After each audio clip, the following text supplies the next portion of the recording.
Hi guys, here we have a 2005 05 registered VW Golf diesel 1.9 SE in silver, alloy wheels, CD player, air conditioning. We're selling this car as spares and repairs. Someone has relieved it of the service pack, the spare wheel jack, carpet mat and parcel shelf. Easy bits to pick up. Also to be noted is that the battery light is on, which suggests it probably needs an alternator or a diode.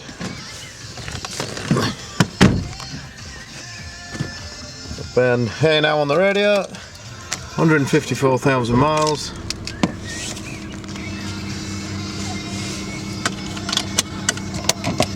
As I say, there's the battery light. For a budding mechanic, a cheap little new shape Golf diesel. My name's Mike Wells, 0777 5644 628. It's even got nearly half a tank of fuel in it. Thank you for watching.